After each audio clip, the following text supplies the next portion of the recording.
Hello दोस्तों, स्वागत है आपका द परीक्षा महोत्सव बाय लवली में, जहां आज मैं लेकर आई हूँ बिहार बोर्ड कक्षा 6 के विज्ञान बुक को, है ना।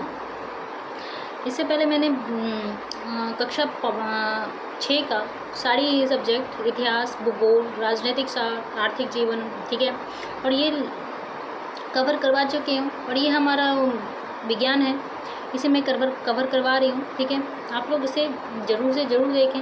ये आने वाले एग्ज़ाम जितने भी बिहार में बीपीएससी TRE 4 हो, जितने भी बिहार SSC हो, जितने भी उन सब के लिए बहुत इम्पोर्टेंट है। मैं इसे लाइन बाय लाइन रीड करके पढ़ रही हूँ, ठीक है। मैं जानती हूँ कि आप सभी के पास इतना टाइम नहीं है कि आप SCERT को लाइन से पढ़ सकें, है ना। इसलिए मैं ये की सीरीज़ लेके आया हूँ, जिसमें आप लोग, है ना, प्लेलिस्ट बना दी हूँ, जिसे आप प्ले करके कुछ भी काम कर रहे हैं, हेडफोन लगा लीजिए और सुन लीजिए। आपका क्या हो जाएगा, तो दूसरे काम करते करते ये भी आपका ख़त्म होता जाएगा, है ना। इसलिए मैं यह सीरीज़ लेकर आई हूँ। अगर आपको अच्छा लगे तो इसे ज़रूर से ज़रूर लाइक करें, शेयर करें, ठीक है। बिना किसी देरी के स्टार्ट करते हैं। आज का अध्याय है 8, फूलों से जान पहचान। फूल के बारे में सोचते ही मन में गुलाब और गेंदा जैसे सुंदर रंग बिरंगे, चमेली जैसे खुशबूदार फूलों का चित्र उभर आता है। पर अब आपने कभी सोचा है कि क्या सभी फूल इतने ही आकर्षक होते हैं? शायद कई पौधों के फूलों को आप फूल मानने से इनकार कर देंगे। क्या आपके विचार में नीचे लिखे पौधों में फूल होते हैं? गेहूँ, ज्वार, मक्का, धान, सागौन, महुआ, तुलसी, घास, पीपल, बरगद, ठीक है। इस अध्याय में हम फूल की संरचना का अध्ययन करेंगे और फूलों का एक एल्बम भी बनाएंगे। फूल के अंग अखरकंद, धतूरा और या बैगन के दो फूल लाएं, ठीक है। हम इनमें से कोई एक फूल लीजिए। यदि आपके पास अखरकंद या धतूर का फूल है तो उसके भीतरी अंग बाहर से नहीं दिखेंगे, इसलिए पहले बाहरी अंगों को ध्यान से देख लें। फिर भीतरी अंगों का जो है ना अध्ययन करने के लिए एक चित्र की तरह ब्लेड से फूल की पंखुड़ियाँ चीरिए, ठीक है। बैगन के फूल में यह दिक्कत नहीं आएगी, ठीक है। अब देखिए, अब अपने चीरे हुए फूल का, यदि बैगन का है तो बिना चीरे बड़ा सा चित्र अपनी कॉपी में बनाइए, जिसमें अब सभी अंग साफ साफ दिखें, ठीक है। जैसे देखिए फूल की पंखुड़ी को चीरते हुए। इस फूल के सभी अंगों को ध्यान से देखिए और चित्र 8.2 से तुलना करके उनका नाम पता कीजिए। यदि फूल में पुंकेश्वर और स्त्रीकेश्वर साफ साफ नहीं दिख रहे हों तो अपने फूल की अंकुरियाँ और पंखुड़ियाँ को ध्यान से तोड़कर हटा दीजिए, ठीक है। अब चित्र 8.2 में दिखाए गए सभी अंग इस फूल में मिल गए। इन अंगों के नाम अपने चित्र में लिखिए, ठीक है। पहला है पुंकेश्वर। देखिए ये जो है बाहर, इसे पुंकेश्वर कहते हैं। पंखुड़ी, ये जो है पंखुड़ी, ये वाली, इसे पंखुड़ी कहेंगे, ठीक है। अब स्त्री केसर, ये जो बीच में है ये वाला स्त्री केसर है। अंकुरी क्या है, ये वाली हरी वाली, ठीक है, ये बाह्य दल होता है। अब देखिए इसी तरह पुष्पासन, ये है पुष्पासन। अब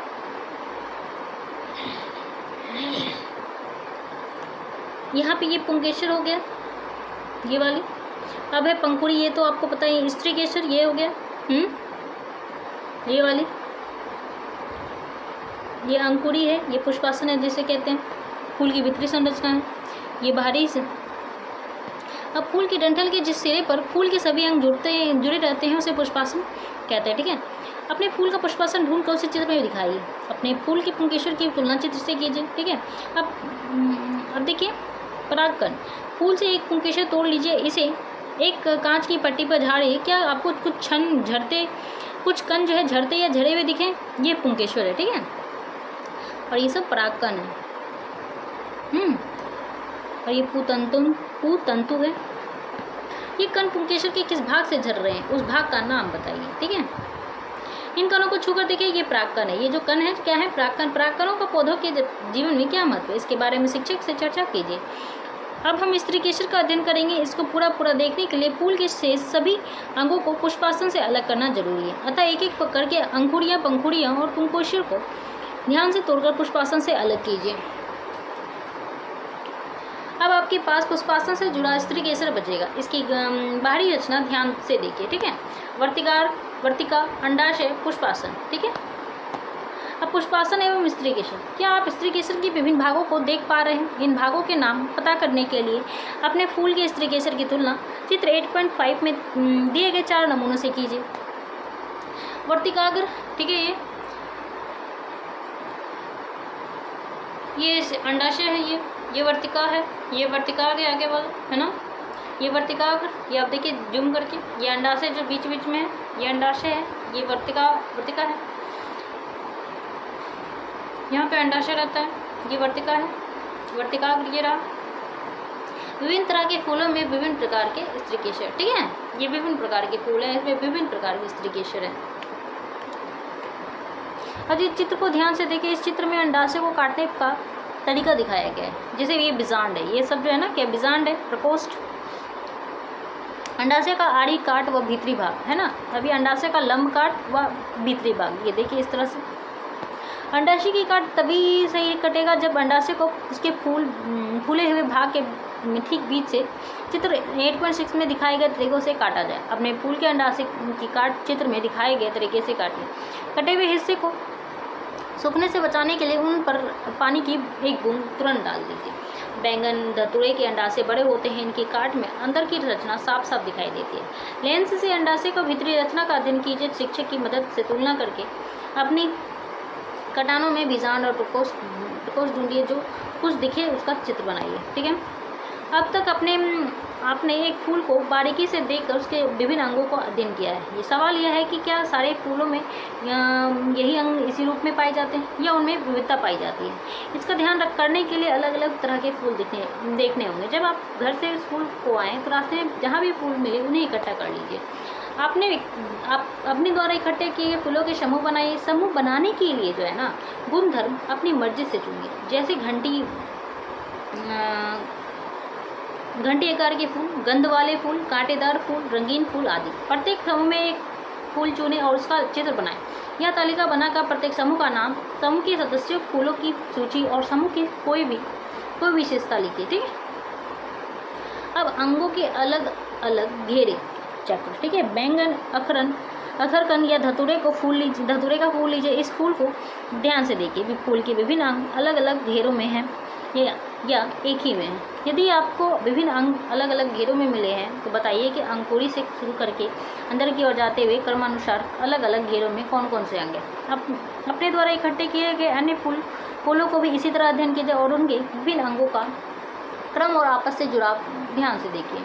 अब नीचे के तालिका में है ना अपनी कॉपी में उतार लीजिए और अब उसमें लिखिए। फूल का नाम होगा, इसमें डंठल है या नहीं है, अंकुरी की संख्या लिखना है, आपस में जुड़ी या स्वतंत्र है, पंखुड़ी लिखना है, पुंकेसर लिखना है, स्त्री केसर लिखना है, ठीक है। तालिका 8 आधार पर आप प्रश्नों के उत्तर दीजिए। क्या सभी फूलों के विभिन्न अंग अलग अलग घेरों में हैं, ठीक है, इस तरह से। अब है प्रत्येक फूल के अंग घेरे अथवा चक्र में व्यवस्थित होते हैं। प्रत्येक फूल के अंग जो हैं घेरे अथवा चक्र में व्यवस्थित होते हैं। अंकुरी के घेरे के बाएं दलपुंज पंखुड़ी के घेरे के दलपुंज कहते हैं। पुंकेसर के समूह चक्र को पुमंग और स्त्री केसर के समूह चक्र को जायंग कहते हैं। पुंकेसर फूल का नर भाग है तथा स्त्री केसर फूल का मादा भाग है।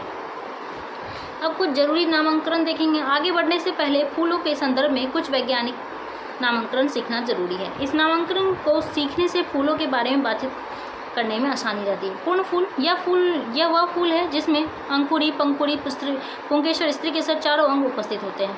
अपूर्ण फूल देखेंगे। यह वह फूल है जिसमें अंकुरी, पंखुड़ी, पुंकेसर, स्त्री केसर में से कोई भी अंग अनुपस्थित हो। एक लिंगी फूल ऐसा अपूर्ण फूल जिसमें पुंकेसर या स्त्री केसर में से एक ही अंग उपस्थित हो। ये फूल दो प्रकार के होते हैं, जैसे नर फूल जिसमें एक केवल पुंकेसर होते हैं, स्त्री केसर नहीं होते। मादा फूल जिसमें स्त्री केसर होते हैं, पुंकेसर नहीं होते। द्विलिंगी फूल ऐसा फूल जिसमें पुंकेसर और स्त्री केसर दोनों उपस्थित होते हैं। और अलिंगी फूल जिनमें फूलों में स्त्री केसर और पुंकेसर दोनों नहीं होते, ठीक है। फिर से तालिका दी गई है, फूलों के नाम लिखने हैं। उसमें पूर्ण है, अपूर्ण है, एक लिंगी है या दुलिंगी है या अलिंगी है। यदि एक लिंगी है तो नर या मादा है, ये सब लिखना है। हो सकता है कि कल आप लोग सूरजमुखी या गेंदे के जैसे फूल लेकर आएँ, तो किंतु सूरजमुखी और गेंदे के जिस फूल को हम एक फूल कहते हैं वह एक फूल ना होकर हर कई फूलों का गुच्छा होता है। गुच्छे के बीच में किनारों पर पाए जाने वाले फूल अलग अलग प्रकार के हो सकते हैं। इस तरह के और विशेष फूलों के बारे में आप आगे की कक्षा में पढ़ेंगे। फूलों का एल्बम लेंगे, ठीक है। फूलों को इकट्ठा करके अखबार या पत्रिका के भी दोनों ओर गत्ता रखकर दबा दीजिए। 2-3 दिन उलटते पुलटते रहिए। सूखने पर इन्हें सीट पर चिपकाइए या धागे से सिल दीजिए। हर एक के नीचे फूल का नाम लिख दीजिए। बन गया फूल का सुंदर गुलदस्ता, है ना, एल्बम। यही है। देखिए, अगर आप लोग ये सोच के इस क्लास कक्षा 6 के साइंस को इग्नोर करेंगे, हाँ इसमें कुछ पढ़ने जैसा कुछ नहीं है, लेकिन अगर आप धीरे धीरे से पढ़ेंगे और समझेंगे ना, तो यहीं से हमारा बेसिक जो है ना क्लियर होता जाएगा। ठीक है, और यहीं पे तो एग्ज़ाम में मात खा जाते हैं। अगर इसी में से कोई एक लाइन दे दे उठा के, है ना, तो हम उसमें फंस जाते हैं। ठीक है, इसलिए इसे अच्छे से पढ़ना है और अच्छे से समझना है। ठीक है, अब नए शब्द को देखिए। पुंकेश्वर का क्या होता है? स्टैमेन होता है, स्ट्रिकेसर पिस्टल होता है, प्राकोस एंथर होता है, प्रकोस चेंबर होता है, पुष्पासन थैलेमस होता है। नामांकित चित्र क्या होता है? लेवल डायग्राम, है ना। द्विलिंगी बाइसेक्सुअल फ्लावर, एकलिंगी यूनिसेक्सुअल फ्लावर, है ना। अपूर्ण फूल देखेंगे, कंप्लीट फ्लावर, अपूर्ण फूल इनकम्प्लीट फ्लावर। अलिंगी क्या होता है? असेक्सुअल फ्लावर होता है। वर्तिका स्टाइल होता है, वर्तिका आगे स्टिग्मा होता है। बिजांड ओव्यूल होता है। प्राकन पॉलिन ग्रेन होता है। अंडा से ओवेरी होता है। आरिकट का क्या होता है? ट्रांसवर्स सेक्शन होता है। अपूर्ण फूल का क्या होता है? इनकम्प्लीट होता है। हमने क्या क्या सीखा इस अभ्यास से? तो फूल पौधे के जनन अंग होते हैं। फूल पौधे के क्या होते हैं? जनन अंग होते हैं। किस तरीके से? पुंकेश्वर। फूल के मुख्य 4 भाग होते हैं, है ना। कौन कौन? 4 भाग होते हैं पुंकेश्वर। ठीक है, अंकुरी, पंखुरी, पुंकेश्वर, स्त्री केसर। ठीक है, पुंकेश्वर नर जनन अंग है और स्त्री केसर मादा जनन अंग। जिन फूलों में अंकुरी, पंखुरी, पुंकेश्वर और स्त्री केसर चारों अंग पाए जाते हैं वे पूर्ण फूल कहलाते हैं। जिन फूलों में पुंकेश्वर तथा स्त्री के दोनों उपस्थित रहते हैं वे द्विलिंगी फूल कहलाते हैं। अब फूल का नर भाग कौन सा है? पुंकेश्वर है। मादा भाग क्या है? स्त्री केसर है। ऐसा फूल जिसमें केवल पुंकेश्वर होता है उसे स्त्री केसर नहीं होता, उसे क्या कहते हैं? हाँ, नरफूल कहेंगे। जिसमें स्त्री केसर होता है और नर पुंकेश्वर नहीं होता है उसे मादा फूल कहेंगे। और जिसमें दोनों होता है दोनों होता है तो द्विलिंगी कहते हैं। और जो जिसमें कोई भी नहीं होता वो अलिंगी फूल है। ऐसा फूल जिसमें पुंकेश्वर स्त्री केसर दोनों उपस्थित होता है उसे द्विलिंगी कहते हैं। पूर्ण फूल कितने प्रकार के होते हैं? 4 प्रकार के होते हैं। ठीक है, यहाँ पे हमारा ये चैप्टर समाप्त होता है। फिर मिलेंगे अगले चैप्टर में, अगले अध्याय के साथ। तब तक के लिए धन्यवाद।